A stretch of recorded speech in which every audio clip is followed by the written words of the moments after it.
And here we go. Welcome to Whiskey, Watches, and Wheels, episode 2. Second week in a row. It's a beautiful thing. Fellas, how we doing tonight? Good. Very well. Well, don't everyone talk at once. Oh, good. Everyone have a good week? So far, so good. Yes. Happy it's almost over. Yeah, It's a next beautiful subject. Well, Kevin had an interesting weekend, Kev. You went trying to buy a watch, right? I did. How'd that go for you? Not very well. So as you guys know, and the audience out there, we're pretty big into vintage Seikos. And over the weekend, as you guys all know, we all chat via text, and someone was talking about watches, and we talked about an Arnie. So someone pulled up a picture, and I kind of wanted that watch, and I was going to be at St. Augustine, and I know there's a place there. So me and my wife went on Saturday, and I picked up a S&J 025, which is the reissue of the Arnold Schwarzenegger watch that he wore in Commando, Predator. It has. Can you describe what that watch is? Like what it looks like? So it looks like a diver's watch with a quartz digital reading at the very top, and it has a alarm, stopwatch, another time that you can put on there. It's supposed to work, right? Is the main watch a mechanical? No, it's quartz. It's the whole thing. It is quartz. Yep. Okay. So it has a cool little. I wish we had a picture of it, but we have some technical difficulties. But it has like a what would you call it? Like a casing on it, and kind of like a tune-up. Yeah. Well, and it's an analog. It's got analog dials, but then a digital readout at the top. And it has a rubber band, a ribbed rubber band. So if you did pull up for the audience, the audience pulls up Arnold Schwarzenegger watch, or Seiko, you'll see it. They did a new one, and I just happened to go to our local mall. It's Dillard's, a place, and this guy this particular Dillard's has been buying a lot of the reissue and selling them Seikos. So the Regatta, a couple other ones, and they had it there, and it's kind of like retail. What do they call it? Retail therapy. Had to have it. $525 paid. I had a Seiko Monaco on at the time. Grabbed it. Great. Didn't really look at it. Just, yes, this I want it. I was excited because they actually had it in stock. Got home, and I was going to notice it was off by like 5 minutes. And I unscrewed the clasps, or the... I've had a long day, guys. The crown. To set the time, and it wouldn't move. So then what I did is I went ahead and read the manual. So this is what's going on now. No more manuals anymore. You have to go online. You have to put the serial number on. I flip over the watch, and lo and behold, there's a picture of it. Oh, perfect. Lo and behold. There you go. Yes, that's the picture I actually took at the place. Correct. So lo and behold, what does it say on there? Made in China. Chinesium. Ding, ding, ding, ding. I was pissed, to say the least. One, I was pissed that it wasn't working. Two, I was pissed. You can go back to me. Two, I was pissed that it wasn't. It was made in China. Went ahead and Googled. Apparently, they're all made in China. Didn't work. None of the buttons work. Go on Amazon. Find the watch on Amazon for $350. Go to the reviews. See tons of reviews. Both crowns. There's 2 side crowns that you can change the date, change the stopwatch, push the stopwatch, and you can change the features. Maybe too tight. Mine didn't even move. Nothing worked on it. Tons of issues. People were saying, "Hey, I can't set the time for daylight savings times." Just lots and lots of issues. Played for the watch for about 45 minutes. I mean, I was pulling. I got a pair of vice grips with polishing cloths, not vice grips, but needle nose, trying to undo that crown. Let all these guys know I just bought this piece of crap. I was kind of disappointed. Went back, drove another 30 miles on Sunday at noon, and the guy did the exact same thing I did. Tried to take a needle nose, open it up. Apparently, he knew about the problem because he said, "Oh yeah, sometimes the crowns are too tight." He was pulling on the crown super tight, or super hard. I thought it was going to pull out the crown, but they gave me my money back. And I do want to get another one, but from the reviews that I've seen, it seems like there's a bunch of problems. Is that Kevin and losing then when weight? Yeah. And then when I talked to James, he said a lot of the solar power watches, they just don't last a year. Another issue. I haven't had a good experience with those. Yeah. And I when you go to, apparently this watch has been out for a while, like 3-4 years. When I went on Amazon and read the reviews, they said the same thing. Lasted about a year, lasted about 2 years. Visually, they look very similar. But the quartz, I would think, would be more durable than the solar technology. I don't know if they were just trying to go that route or whatever. I don't know what Seiko was thinking there. No idea. I had my solar, fantastic looking watch. Was great. Was a chronograph SSC 021, black face, really nice. Yellow secondhand, and I loved it. So I'm back. Wore it for a year. Hey, he's back. Look at that.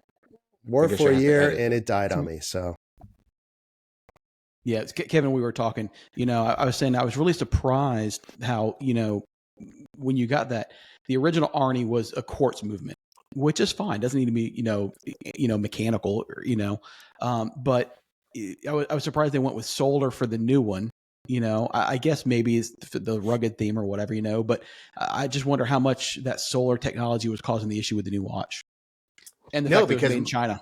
Well, but the crown, when I pull the crown open, it wouldn't even set the time. And then the buttons on the side weren't working either. So, and then I noticed too that when I looked at some stock pictures, you could see where it kind of stuck out and you would see a little black tip on, like almost like a rubber gasket. Also, too, a lot of issues. They say now with the new Chinese one, you cannot push the buttons while you're in the water because it will cause issues. Because of the gasket will deform or something?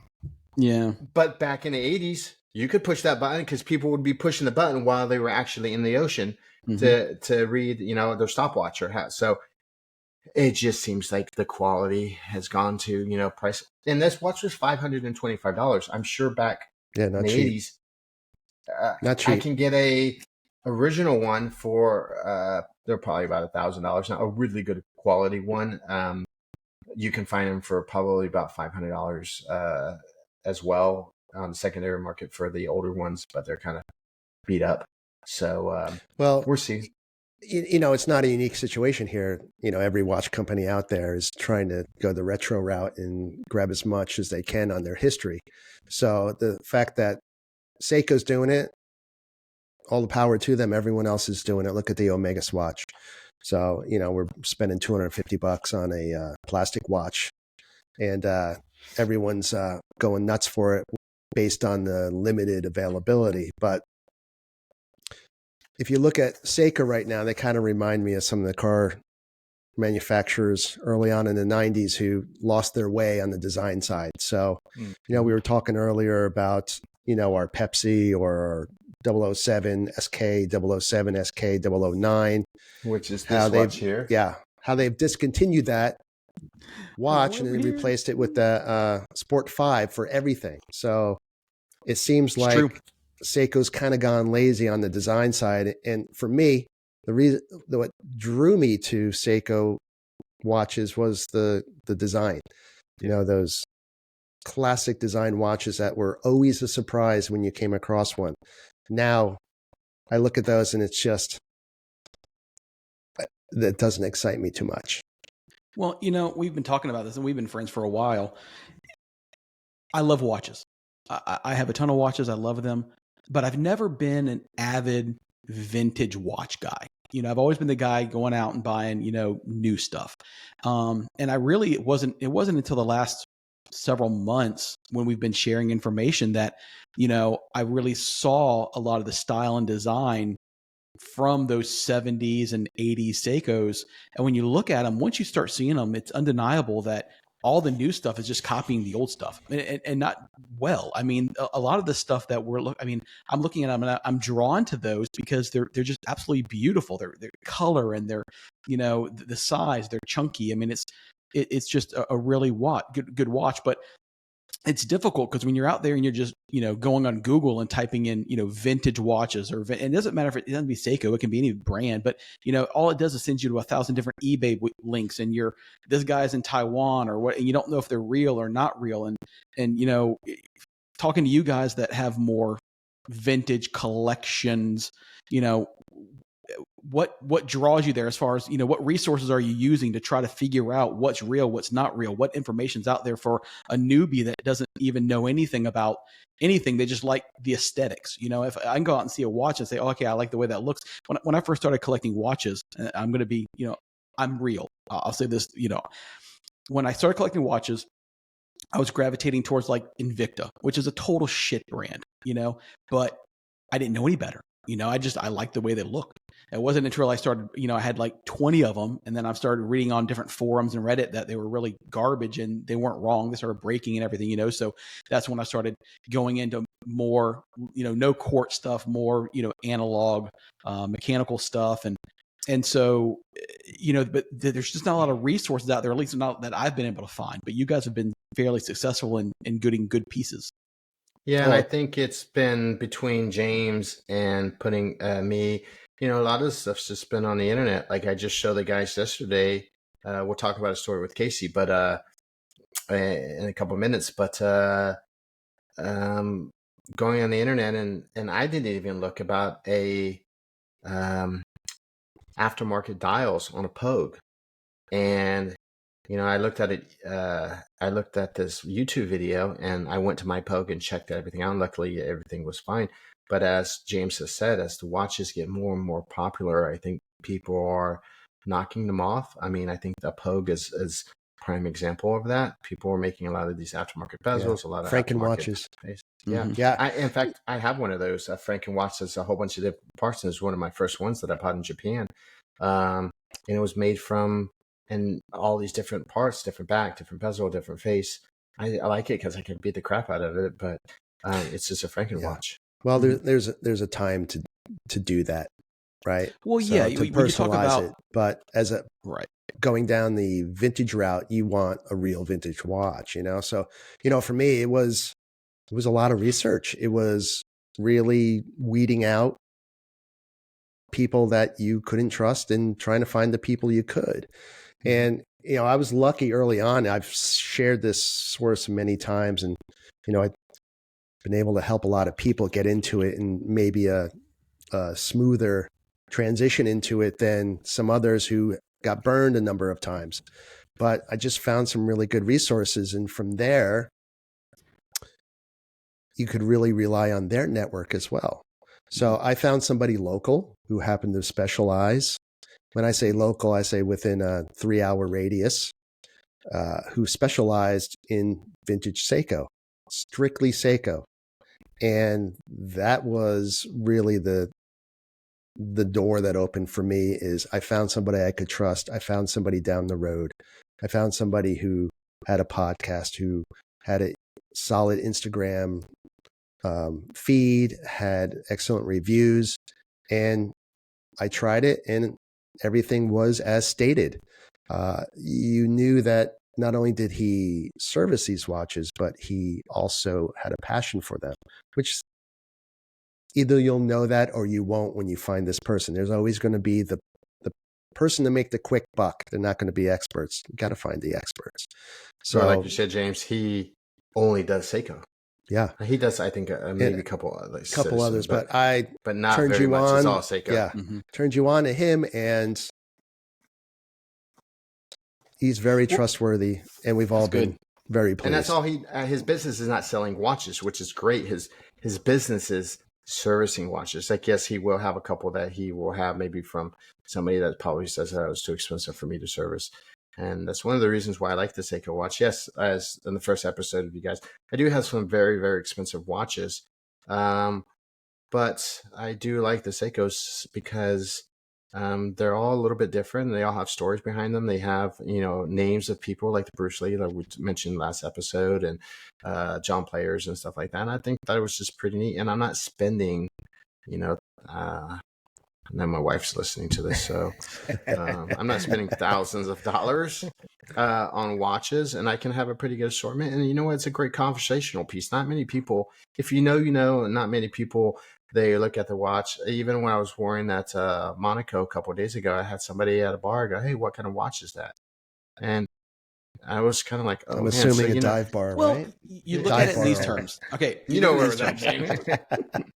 You go buy a used GMT Rolex on Crown and Caliber or whatever, and you're going to pay nowadays $12,000. That's 6 or so really nice vintage watches, or 12 Seikos. 12. Yeah, I mean, Could be, yeah. So I mean, and they have, like you said, they have a story behind them. Like I went out, again, milestone watch, but I bought my brand new Speedmaster. But the reality is, for what I paid for that, I could have gotten, 5 or 6 really nice vintage Seikos. Yeah. Speaking of, So, you said milestone watch. I have my Gateway watch. There you go. Look at that. I'm wearing a Seiko, classic Seiko chronograph automatic. The number is 61398020. So this did not break the bank. Let's say that. This was the first watch I saw, was like, whoa. That is sharp. That is different than anything else I've seen before. What year is that one? 6139 would be the late 60s? I'm going to share a photo 70s. Of it. Yeah. Early 70s? Because the 68 and 69 were pretty close in caliber is what I've learned. They're very similar designs. Yeah, correct. What I found difficult even over the last week that I've dove into this is that it's very difficult to find real information. You all have fortunately given some awesome sites and stuff for me to read and dig through, old catalogs from the Seiko man, which give you at least what these things are supposed to look like, what the bands are supposed to look like. But it's hard to know maybe that the second hand's been changed out, or is the loom the wrong color, or have some oddity, or the whatever. And that's the stuff that you're talking about, trying to find somebody that's trustworthy. But man, even getting to that point to know that someone's trustworthy, like I don't know what I don't know. One of the toughest things is, those catalogs you're looking at, are they US catalogs? Are they world catalogs? Are they Australia? Are they Japan? Right? So there's watches out there. The watch I just showed you, the watch I just shared, I've seen it in 4 different colorways, right? So you're talking blue on blue, like the one I have. Yeah, blue on blue. And yours is Australian? Is it Australian? No, I think that's Australian. I'm not sure. But blue on blue, black on blue, brown and light brown, and then silver with a blue ring. So those are the variants I've seen. So when you see those, are you sure? What are you comparing it against, right? Right. But the good thing is, we're not spending $5,000, $6,000, $7,000 on a watch. Right. No, and let's face facts. I mean, original parts, in my opinion, are extremely important. But at the end of the day, they're really only important if you plan on reselling that watch down the road. I mean, if it's constructed, even a Frankenstein watch, if it's constructed from real Seiko parts, and you're happy with the aesthetics of the watch and you're proud to wear it, then what does it really matter? Yeah. Unless you're paying a ton of money and you're overpaying because it's marketed as having all original and it's not, and that's a different story. But if you're not paying a ton of money and you're happy with the visual aesthetics of the watch, then who cares? It's fine. Now if you think it's all original and then you try to sell it and then the next buyer calls you out on it, well, that's shame on you for not knowing. Well, for Kevin's knowledge, that's not the original band. Well, like you said, Matt, too. For me personally, I'm buying watches, I don't want to say as an investment, but that's how I look at it, because who knows? I mean, if I buy the best quality and the best one that I can find, I am typically paying top dollar for it. It may go down in price, but at least I know that $1,000 Seiko is going to be worth $1,500. Right. And that's typically to the audience too. That is typically what you're going to see. You're only talking a markup of 10-20% if you sell it like in a year. Like I've had a couple watches that I've bought, and maybe they're only worth now an extra $300 or $200. But I do wear the watches, so I am going through them, wearing them and stuff like that. So, but a 30% increase in 5 years is actually pretty significant, right? Like when you're looking at quote unquote investment, I mean 30% increase is substantial. But I think James can attest, because he's bought a lot of the watches that I've bought a hell of a lot cheaper than me. And how long is it? How long have you been collecting, James? About a decade. 10 years. Yeah. Mhm. When I tell him that, he's like, "Oh, I bought that watch for $200." Well, I bought the same watch for $1,000. Mhm. Right. So, and his are just as nice as quality. So they have gone. I don't know where we're at on the, how would you say, like the market? If we're on the cap here or the plateau. Well, you're not going to retire. Podcast about watches. Yeah. Well, no, but again, when you're talking about a lot of my watches, my Seikos are newer brands. Now I do have some cool stuff. Like I have a green Hulk, Seiko Sumo that I imported from Japan, and so stuff like that will hold its value a little better because there's not a lot of it in the States. But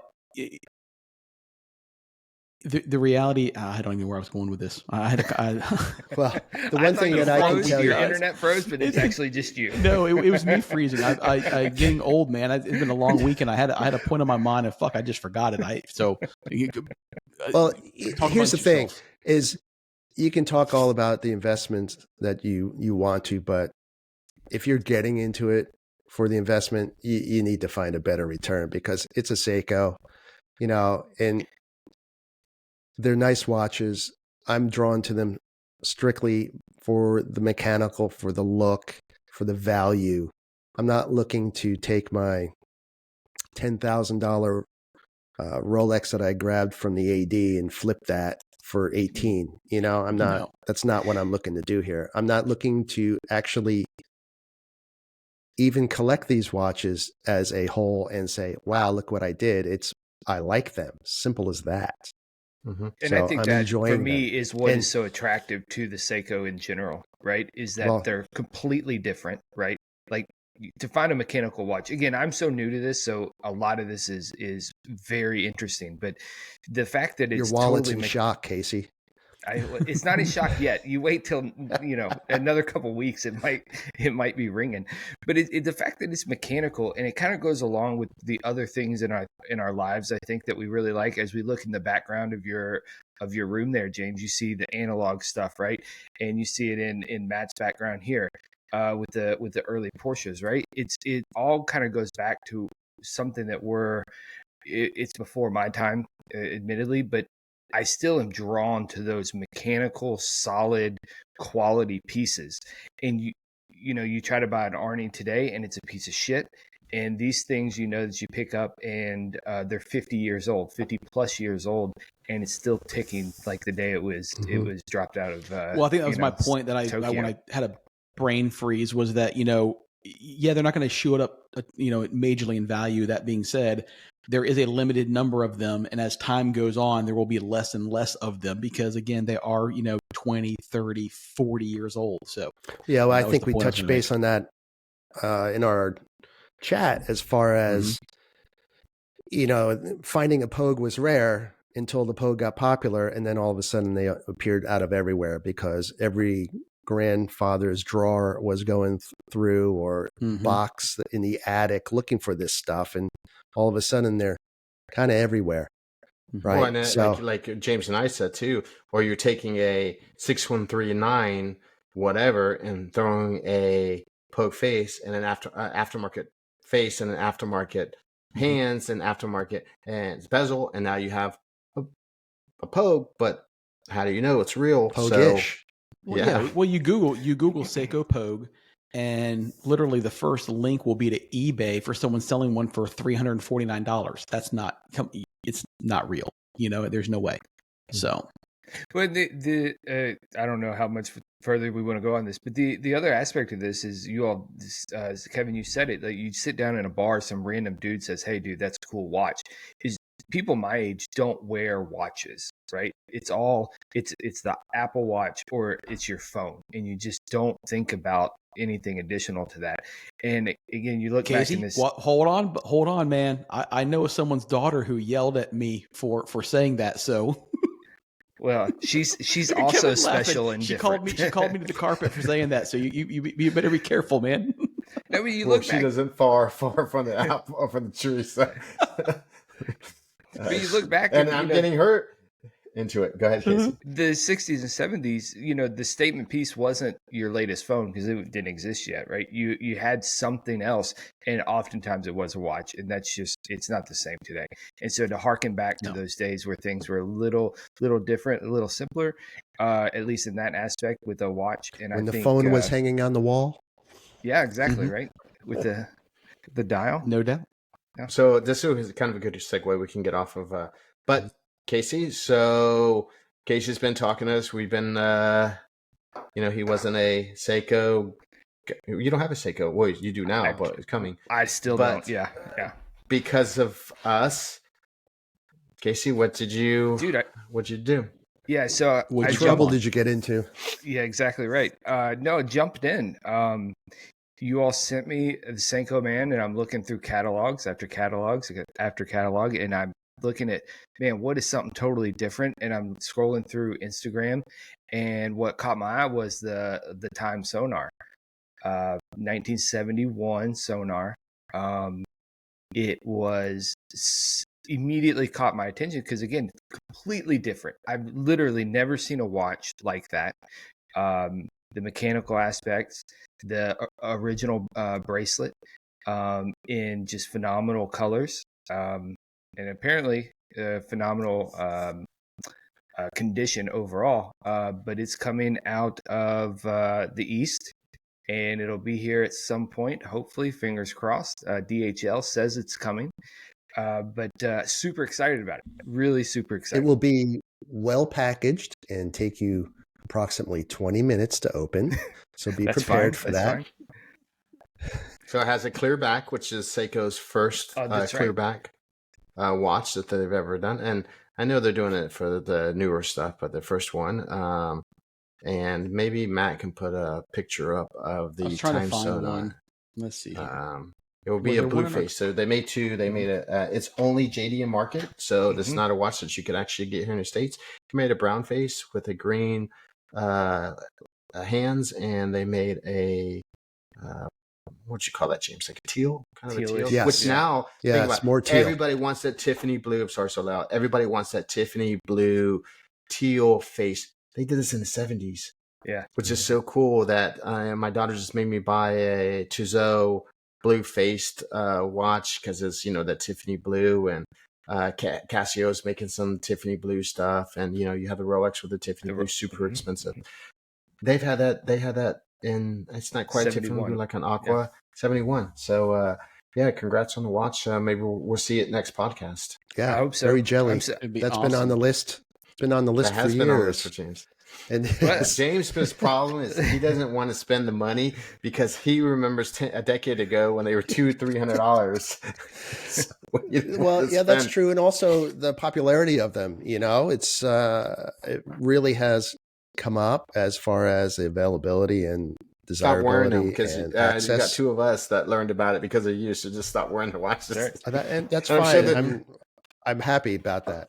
So it's about enjoying the hobby itself and seeing the smiles. So a little bit of circle with people that have the financial means to have some of these nicer items. They don't wear watches, and they're let alone not wearing a Seiko. They're all wearing Apple products. And again, to be to have something again completely totally different, I think that's the fun part. And if I saw somebody now with a Seiko, I'm gonna hammer them just to figure out what's going on. It's was my car. It wasn't anything along the lines of building for a flip. It was an interesting story in the fact that I bought it to make a track vehicle. I was going to gut it, and when I got it, I realized how solid of a car this was. So I just wound up doing it myself. Working on it with friends, some mechanical mentors as well. I was never one for getting under the hood. That's not how I was really raised. And I've enjoyed it. I put a lot of heart and soul into it, and looking to go to a good home.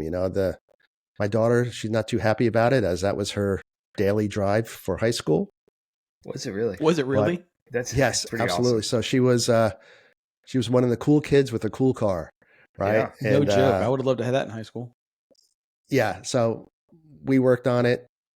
She was interested in it. She enjoyed it. It's a stick shift. She was one of the rare high school students at the time that could actually drive a manual. I don't know. Can you, Casey? Absolutely. Right? Yes. Yeah. From the age of 14, I learned. Yeah. Yes. I know. When I was a kid, you couldn't get a license without it. And that was a requirement for her. So if she wanted to drive this car, she had to learn. Did you have one of those things where you had to like do the front of the car to get it going? No, we push crank on the front of the car? We just park it on the downhill, right, and pop the clutch. Well, you know what you call it, a manual transmission these days is a millennial theft deterrent. That's absolutely. Carjacking, and see a manual, they can't let me drive it. Yeah, that's the thing is I always joke that I never had to worry about her having one of her boyfriends drive it because he couldn't, right? Well, I really wanted to, I love cars, everything about them from a small age, young age. And my kids just don't get it. They're not into cars. Maybe someday they will be, but they're not. So I told both of them, back when I had an FRS and even the 911, I'm like, hey, you guys want to learn how to drive manual transmission? And they're like, no, not really. So then one day my son goes, well, maybe. So we're driving along and he goes, well, explain to me how this really works. So I explain the clutch and the gas and how the shifting. And after about 10 minutes, he goes, yeah, no, not for me. I mean, he didn't even want to try it. All right, fair enough. Well, so a side story here. I had a convertible, E30 BMW convertible, and my daughter was driving it, and she had a friend with her, and the friend just turned to her and said, I have no idea what you're doing to make this car move. I love it. It's magic. But anyway, it's up on Bring a Trailer now. It's a really sharp car, and I may regret it, but I don't have room for it. I moved on to a vintage Porsche 912 that I'm excited about to get that thing going. And, you can see the quality that I put at it. They all graduate from BMW. The BMW that you were selling is absolutely stunning and beautiful, but the 912 is better, in my opinion. My BMWs were a gateway drug. Yeah, that's right. To the Porsches. So, looking forward to it. Go check it out. We'll post a link. But I'll put it in the show notes. It's a fun car. Cool. So guys, this podcast is called Whiskey, Watches, and Wheels, and yet halfway into episode 2, we haven't even discussed whiskey very much. But we're gonna have a little segment called Casey's Corner because Casey is our resident expert when it comes to whiskey. So, Casey, what did you bring to the table today? What do you want to talk about? So first, we got to say I'm not an expert, right? I just really enjoy it. But compared to the 4 of us, you're an expert. Well, maybe so, but I am still. I think there's a lot to learn. But what I've got today is some Wild Turkey Rare Breed. This I'll is show a picture of it. A 2021 bottle, I think. Proof is 116.8, which that's how on this Rare Breed, that's how you tell the year, because it's all barrel proof. So each year or each batch is going to have a different proof on it. But Wild Turkey obviously is like a big, hey, that's it. A huge brand, We're right? fancy around here. Most people think of it as Wild Turkey 101, taking shots while you're in college and chasing girls. But Rare Breed's a little step up, in my opinion. Price point is definitely a step up. It's probably about double 101, so it's like $55-ish, at least here in Virginia. But it's a staple for me because it is something consistent, very caramely, but still has some of the rye spice in it. So I'm a big fan of it. I think it's an easy drinker. It doesn't drink like it's proof. It's a little softer to me on the palate, although it sounds like it has some higher fire to it. Casey? It does. It does have some rye, so you get some of that spice, but it really doesn't drink, in my opinion, like a almost 117 proof. It's smoother than that. But I recommend pick them bottle up. I mean, it's fantastic. I really enjoy it. How long ago did you find that? Well, like I said, this is a 21 bottle. This is probably my third bottle, so probably, I don't know, 3 or 4 years prior to that. So it's just been around since 91. So it's not like you're going to find a super old vintage of this. But for me, I was historically scared of turkey products because of 101 and experiences in college and just being like, But there's nothing wrong with 101. You just had bad stories with 101. Correct. 101 is definitely my favorite bourbon right now, to be completely honest. You put it in an old fashioned. I really enjoy the 101 rye in an old fashioned, but 101 is a staple that can be like, I don't know if the everyday drinker still exists, but it can be an everyday drinker bourbon for you. But this is, man, it's just a little bit better. Yeah. I had read at one point where 101 was what you would bring to a party that had newbies as well as aficionados. It would always do the trick for the whatever side I thought you were going to say loose women. Oh, that too. Me too. And I did not say that. No. But it can definitely bridge the gap. Yeah. Yeah. Did you find it on your own or was it recommended? Nope. This was down at the end of the bourbon aisle, sitting on the top shelf at the Virginia ABC, and I just grabbed it to try it, to add it, into the closet. It wasn't a closet at that point, but just to have it. So no, it was not something that was recommended. Again, I shied away from turkey for a long, long time, and this product in particular, being barrel proof, at that time I was not chasing barrel proof bourbons either. They were a little too much for me. So I was chasing more in that high 90s 100 bottled and bond range, and this being obviously significantly higher than that kind of pushed me off for a long time. And so I kind of had to grow into it. Just like I've grown into Turkey 101 to recognize it or accept it for what it is. This as an adult beverage. Instead of a college beverage, right? Exactly right. So is there a comparable? Would you say that, hey, this is comparable to X or has some notes similar to Y? So to me, turkey's very different in their profile. But this one comes across to me in very classic bourbon flavors. So where do I get those a lot now? I like the Old Forester products.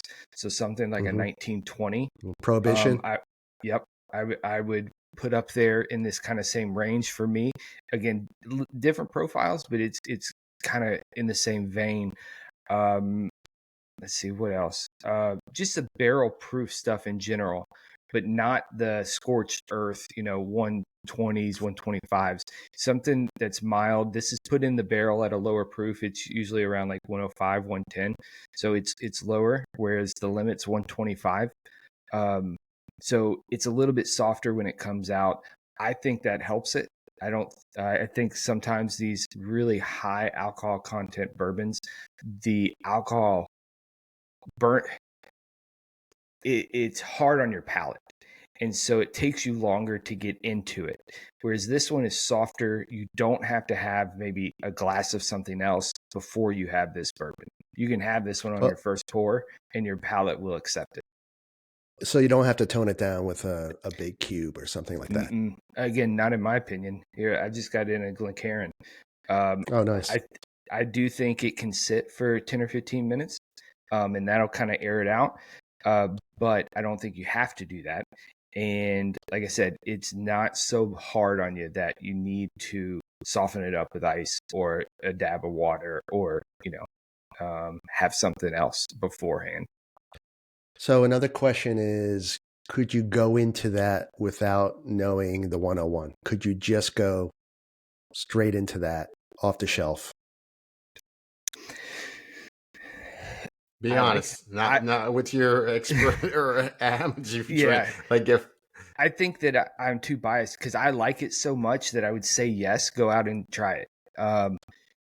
But the proof level, I think, can get people. And if you, I mean, I don't know how other people drink it, but if you can really let it sit in your mouth, roll it around, and kind of let it rest before you finish it, I think that it can be a entry in, because I think the caramel flavors, the vanilla flavors are so strong, or at least they are for me, that even newer people into bourbon could like it. Yeah.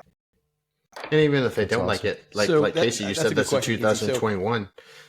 Sit it on your shelf until maybe your palate does get to that point. I mean, set it there for a year or Yeah. two. And the other side of that, Kevin, is that it's not a super expensive bottle. It's $55. And so if you don't like it or you need to tone it down, I don't think that you would feel insulted. I certainly wouldn't feel insulted if somebody wanted to come over and mix it with ice or needed some ginger ale or something to calm it down. It's not that sort of bottle. It's not rare by any stretch, right? Like, this is a normal, you'll find it everywhere. So I don't think that you should shy away from toning it down if you need to. So are you saying $55 is affordable these days? Yes, absolutely. For bourbons, right? So I think that a couple years that's a ago, that was middle the of the road 35. price. That was the 35 was middle of the road. Now that is Yeah. a 55. 55, 60, I would say in reality, up to probably $75 is your regular everyday bottle anymore. The secondary market prices really drove up some of those things. Turkey's losing? historically on the lower. They really position themselves as a value brand. In my opinion, I don't know what their marketing would say, but you look at Turkey 101 for a liter, or 750 is $30, $31, something like that. That's a hell of a good deal for a 101 product, as consistent and good as a 101 is. So this being in that $55-$60 range, I think is a hell of a deal. Nice. All right, so from the guy here that doesn't drink that much, so say someone wants to get into bourbon, where do they start? I mean, obviously someone's not going to go out and buy a bunch of different bottles at $55 a bottle. So what's the gateway? Where do you start? Honestly, I think you start with a mixed drink that you like, or that you can tolerate, because I think some of it's built-in tolerance to this stuff. But you start with a bourbon and ginger that's mixed with Maker's Mark, right? That's a staple that's on every bar, or a Jack and Coke, or the Evan Williams Bottle and Bond. You take that and you say, all right, I don't like it straight, but let me tone it down. Let me pour some ginger ale, or maybe you like it with water, whatever you do, to enjoy it. And you slowly start decreasing that mixer. And until you're really starting to enjoy and being able to pick out. Now, I can't sit here and tell you, man, this has like marzipan and, there's orange clove and, whatever. I'm not that good. But what I can do is I can smell some of the major stuff. I can taste some of the major characteristics, and I can tell you certainly if I like it or not. And those things that I tend to like, and then I go and read what the major profile is, tend to be more caramel, vanilla, sweet oak forward, and not some of those exotic, super high spice and, those sort of things. Gotcha. I always like telling Casey what I'm drinking and then get his reaction. If I get a thumbs up, I know I'm doing well. Well, you put something up the other night that you said was absolutely god awful. Oh, are you going to bring that up? Oh, that was might as the well, Woodford Listen, double oaked. Okay, we good or bad or indifferent. Woodford double oaked. I will say that is swill, and you can disagree with me. And I know Casey may, but I haven't come across anybody in my circle that has actually tried it in front of me that said that What was is it that you anything don't more like than about it, though? terrible. It Can you pick it out what it is exactly that you don't like? Too hard of a ta- bite, or it Tastes like seemed turpentine? fake. It seemed fake. Turpentine. It seemed Okay, like that's throw fair. some dirt in and some water, and that was your double oaked. Okay, so do you like regular Woodford Reserve? Yes, it doesn't bother me at all. It's non-offensive at all. Okay. It's a Because the solid secondary drink. barreling, in theory, should sweeten it up, right? In a new oak barrel, that should make it a little sweeter. But it can also quickly become over oaked, and maybe that's the case for you. Maybe And you I don't like think the oak that's forward. yeah. I think that's what was really interesting is it was when I purchased it. It was one of the choices. Now the choices mean that they're good, or the choice can mean we have a lot of this and got to move it because it's not selling. So I'm taking the latter on that one, that it wasn't moving.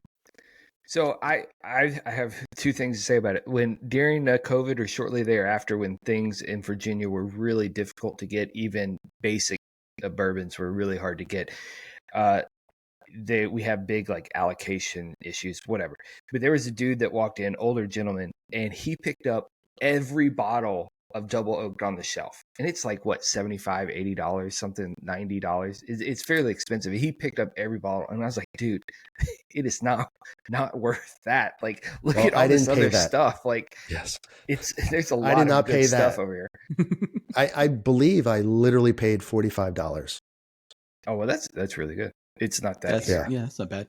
It was so blow it Casey, out. since we're talking about bourbons that are not good, what's your take on Maker's Mark?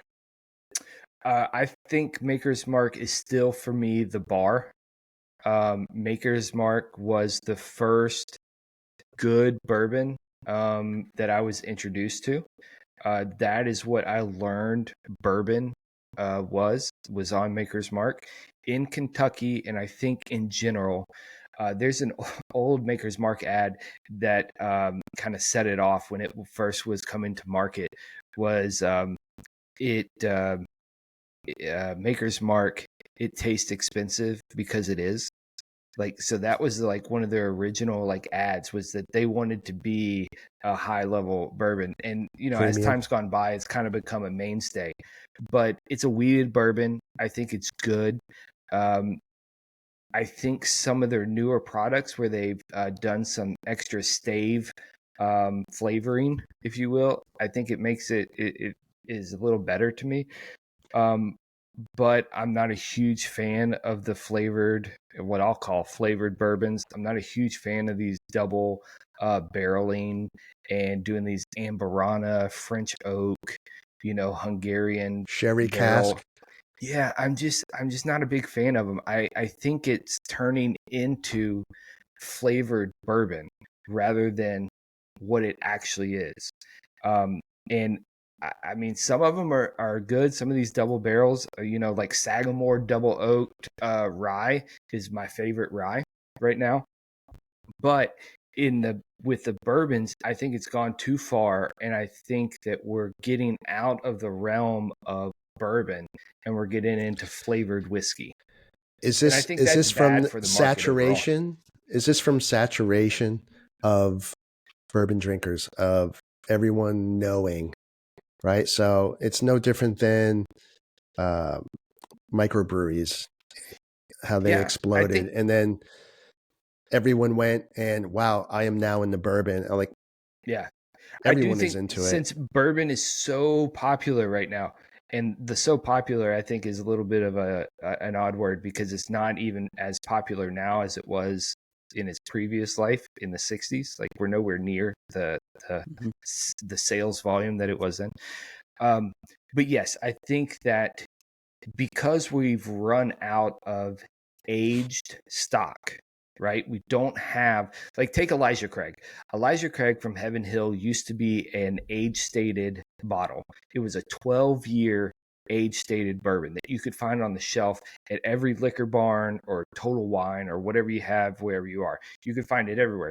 And slowly the age left the front, it went to the side, it went to the back, and now it's gone. And it's a non-age stated barrel or bottle now.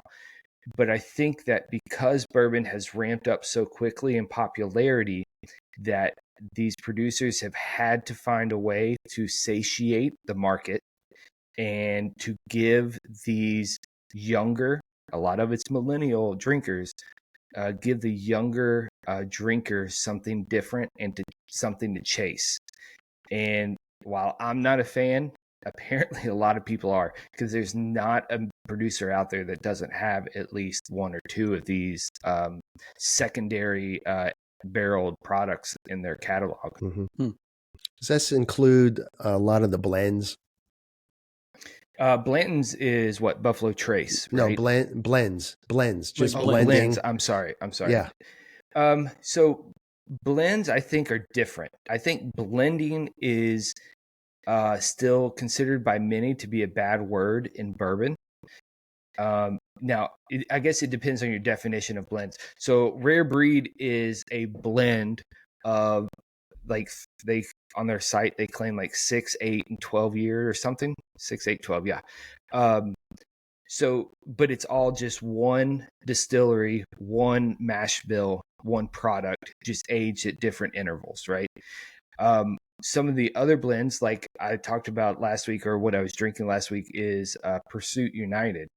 And they are actually taking different mash bills from different distilleries in different regions, right? So their flagship bourbon is a blend of Finger Lakes, Bardstown Bourbon Company, and then a Tennessee bourbon. And what's his name? Ryan Cecil has blended those to make their product. So blending in general in bourbon is still a bad word, whereas in Scotch, it's always been done. Blending is the norm. In bourbon, it is still something that's kind of an outcast, but I think that's changing because of the volume of bourbon that is being desired right now. The product's too young. You know, a 2-year bourbon is shit. 4-year bourbon from certain places is shit. Some places it's questionable, but that 6 to 8 year range is really where you want it. And so to get that flavor profile, they're having to blend and get something that's palatable. Well, for not being an expert, you're our expert. Absolutely. And I have an important question. Yes. Is Southern Comfort the Boone's Farm of the whiskey world? Is it whiskey? I don't even know what it is. I haven't Southern had Comfort. Southern Comfort's whiskey. I haven't had that in too many college stories 20 with years. that. Yeah, Exactly. That's why I said, is it the Boone's Farm of the whiskey world? It has to be. I would take Boone's Farm over Seiko. There you go. I remember getting hammered on Seiko and orange juice. Oh my God, how disgusting is that? So, no. Guys, what you guys planned for next week for Thanksgiving? Well, Anything special? I'll be in Iceland. So You whatever. will? Oh, have you heard anything about that? Any updates? There's one town that's been evacuated because it's like in the potential lava flow, but it is not affecting Reykjavik and the airport. So we'll be spending at least the first couple nights in Reykjavik. The airport's over there. The volcano is east of Reykjavik and kind of south and east of Reykjavik. But we'll be traveling around the whole island. But I'm hoping that it just goes ahead and explodes so that they will have kind of an idea where it's going. So then we could tour the lava, which would be super fucking cool. But it doesn't look like it's going to do that. I will be in. Can you guys hear me? Yes. Okay. You're good. Yeah. I'll be in Daytona for a Turkey Rod Run. So, as you cool. guys saw, first episode, I'm into always been hot rods. My daughter and I, when she was 13, I think, she said, "Hey, Dad, when I'm 23 years old, I'll have a husband and kids, and I'm going to tell my kids and my husband it's going to be 50th year, and I'm going to Turkey Rod Run with you." And I was like, "Okay, cool." This is the 50th anniversary. When she's 23, so I think she was like 12 maybe when that happened. So I was like, okay, cool. So we've done it every year except for a couple years that me and her have traveled other places. I think last year we went to Tennessee. We went during COVID. It was terrible. They had everything kind of locked down. They moved venues. There's some things that used to be at La Playa, which was kind of a hotel, and across the street was Publix. And I used to buy a lot of cars there actually at the Publix parking lot. So a lot of the audience, hopefully they're kind of locals and they know, oh man, I remember those days. And then, some idiot kids burned down a palm tree in the parking lot, and they shut that down. And now it's a ghost town on Main Street. So now everything's across the street on Daytona 1, which is, they had a huge parking lot there in COVID, and it was great. People were racing and stuff like that. They shut it down. And instead, we went, I think 3 years ago, we just went to St. Augustine. We went one day. 50th anniversary. I go there every year. We used to eat Thanksgiving at Cracker Barrel. No, Cracker Barrel. Look, man, $12. Just the you same. get a little bit of this. It's a just little bit of teeth that. rather than tits. Hey, yeah, I don't have to complain of my wife spending tons of money on Thanksgiving. It's just us three, anyways. And for the longest time, it was just us three. So my wife works retail, and that's her Super Bowl. So I was always giving her crap about Black Friday. Black Friday. Oh, been there, done that. Working, you're doing this, you're doing that. And so a number of years ago, again, probably 10, 13 years, she's like, you guys leave me alone. I don't want to be bothered. I think we would go to Cracker Barrel, and then me and Savannah would take off the turkey run. So we're going to actually dress up as, we're supposed to be getting some New Balance shoes and some Corvette shirts. Yes. Nice. I love it. And depending on the weather, if it's going to be jorts or whatever, those jeans cutoffs, I think we're going to probably look this weekend. We were supposed to get some New Balance shoes, the same ones, and Corvette hat. Not, despite I really don't care. I don't like Corvette owners, so we're going to kind of dress like that. Tell us what you really think. Yeah, I'm going to try to take my tea bucket up there. So depending on the weather, this week we've had some crap weather. So if it's misty, I'm not good because it has slicks on it. So I'm only about an hour drive from St. Augustine down there. Take photos. So. We'll post them. Yes, I usually please. take a lot. I do some work I make some parts for a customer that I met coincidentally at that show. So I'm always meeting customers, and I make some parts for him. So we always go over there, chit chat with him. He's like 80-something years old, and I'll chit chat with him, and and then me and Savannah hit up another dive bar, or figure it out, drink some bourbon. And you, James, just another Thursday. What am I doing? I'm staying Thursday. There you go. Good for you. And I will be in the redneck mecca of the Southeast. I'll be in Pigeon Forge, Tennessee. So, oh my God. Wow, we did that last year, 2 year, and did the Dragon Tales. There's nobody going to be on the road. Nothing like eating Thanksgiving with Dolly Parton. So there you go. I think I did Margaritaville. Why do you all like that place? Like, do you all have a connection? Here's the funny thing. So from Orlando, we have this tourist mecca, and we have a road called International Drive, which is basically every single thing you would ever want in a town. And so I always joke that I leave Orlando, you go to Pigeon Forge, and it's literally International Drive in the mountains. That's the only difference. And when the kids were little, it's cool because, you can go karting or do whatever the hell you want, in the evenings. But during the day, literally, 10 minutes and you're in the mountains and you're on a country road, and it's just peaceful and relaxing. So, but my wife Stacy, do a cabin. So we've done different. So sometimes we do a cabin, sometimes we do a condo. This time we're doing a condo. But the last 2 years, me, Stacy, and the kids have gone to Pigeon Forge for Thanksgiving. And, we weren't going to go this year because Stacy and I did the Alaska trip. And then Stacy's dad's been ill. And so long story short, they wanted the entire family, her parents, her, my in-laws, everyone to go. So there's like 9 of us going there, for next week. We're just going to take Thanksgiving there. So we got 2 condos. And so it'll be a good time. Good for you. Enjoy it. Well, that's what it's supposed to be about, right? Thanksgiving. Absolutely, about family. Yeah, so we're going to take the full family up there. So, well, guys, that is an hour. I'm going to call that. That's our episode for this week. For those listening, we won't have an episode next week. We're all going to be, on vacations, but we definitely will have one the following week, and we'll go from there. All right, guys, have a wonderful evening. All right, we'll catch y'all later. Thank you for listening. Peace. All right, bye.